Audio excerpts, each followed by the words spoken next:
ফেনীতে যাব, সেখানে সহকর্মী আরিফুর রহমান আছেন। আরিফ, ফিলিং স্টেশনগুলোতে কি চিত্র জানাবেন?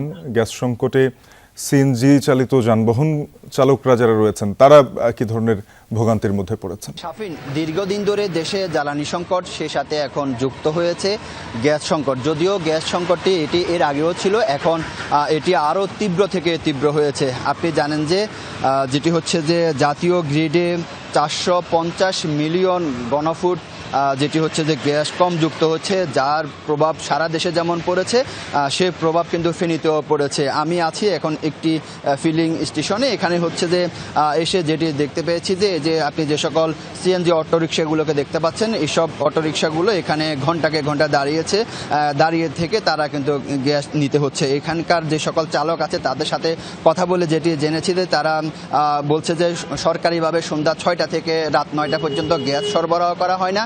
এর মধ্যে হচ্ছে যে তাদের এই যে গ্যাসের যে চাপ কম থাকার কারণে তাদের দিনের কর্মঘণ্টা এখানে বেশিরভাগ সময় তারা ব্যয় করছে, যার কারণে হচ্ছে যে তাদের মালিককে যে পরিমাণ জমা দিতে হয় এবং কি তাদের যে গ্যাসের যে টাকা দিতে হয় সব মিলিয়ে তাদের আসলে হিমশিম অবস্থার মধ্যে পড়তে হচ্ছে।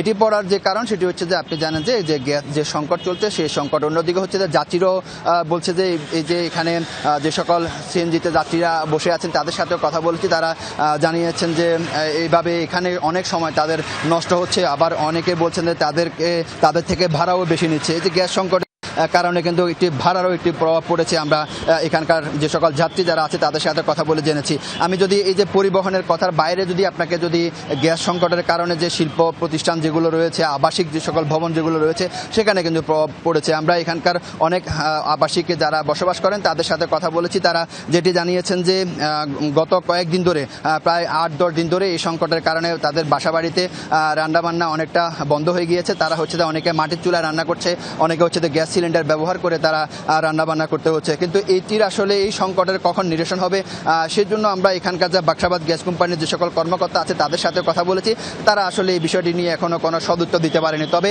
চালক এবং আবাসিকের যে সকল গ্রাহক যারা আছে তারা বলছে যে বর্তমানে যে গ্যাস সংকট যেটি চলছে, জাতীয় গ্রিডে যে গ্যাস যে কম যুক্ত হচ্ছে, এই সমস্যা যাতে দ্রুত যাতে নিরসন করা হয়, না হয় যেভাবে এটির যেভাবে প্রভাব পড়েছে এই প্রভাব কিন্তু আরও দিন দিন বৃদ্ধি পাবে বলে এখানকার চালক এবং গ্রাহকরা জানিয়েছেন।